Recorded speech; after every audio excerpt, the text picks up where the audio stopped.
Testing, testing.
So we're back on the record. So we're on the record for rulemaking 87. And I guess I'll turn it over to Mr. Burkowski.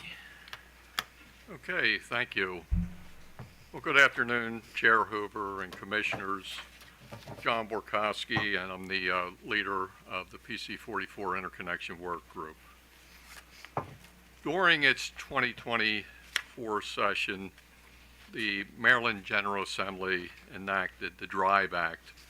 And among other things, the DRIVE Act requires that the Commission adopt regulations by May 1st, 2025, establishing expedited processes to interconnect bi-directional electric vehicle systems, and also ensure that electric companies have adequate time to ensure electric system reliability in advance of these interconnections. So to that end, the PC44 Interconnection Work Group worked on V2G regulations, which were filed with the Commission on October 30th, 2024. Now, the proposed regulations are somewhat technical and establish various definitions. They provide V2G standards and pathways to certification. They treat V2G systems similar to energy storage devices for interconnection purposes, and they set appropriate requirements for V2G systems to operate as managed charging or V1G systems, otherwise known as V1G systems. And they also establish some annual reporting requirements, among other things. And furthermore, industry standards development for V2G systems is still evolving. So while we are proposing regulations today, the work group notes that further changes to these proposed regulations will be needed in the future after applicable industry standards are published.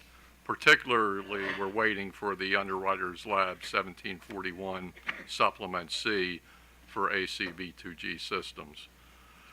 Now, the Commission opened up this rulemaking docket for consideration of these proposed regulations, and the Commission also invited interested parties to file comments. Supporting comments were filed in this rulemaking docket by the Joint Exelon Utilities, the Mobility House, and the Vehicle Grid Integration Council, otherwise known as VGIC. Now, this is a consensus proposal from the PC44 Interconnection Work Group.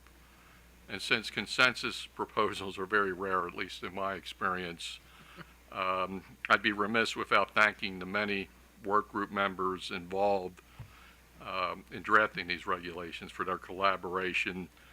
And the filings that we received also commented that these regulations will make Maryland a leader in making the transition to EVs while also supporting the power sector, and also serve as a template for other states. Therefore, on behalf of the PC44 Interconnection Work Group, I respectfully request that the Commission approve the proposed regulations. Okay. With that, any questions? So any questions for Mr. Burkowski? So Mr. Prokowski, I just wanted to let you know I actually read the comments because there's not a lot of them, and they were, and it was clear that this was hard work on your part, and I just wanted to commend you for getting a consensus product to us. So thank you very much, and nice work. Thank you. So, does anyone want to comment on the proposed regulations? All right, seeing none. All right, I move that we amend COMAR 20.50.09.06 general requirements to add Section S for the vehicle to grid interconnection and to revise the following regulations subject to any non-substantive changes necessary to correct typographical errors and to conform to COMAR drafting requirements. COMAR 20.50.02.02 acceptable standards. COMAR 20.50.09.02 definitions. COMAR 20.50.09.14 record retention and reporting requirements. Commissioner Barbe, or Commissioner Sushman. Aye. Commissioner Barbe. Aye. I vote aye. And with that, the regulations will be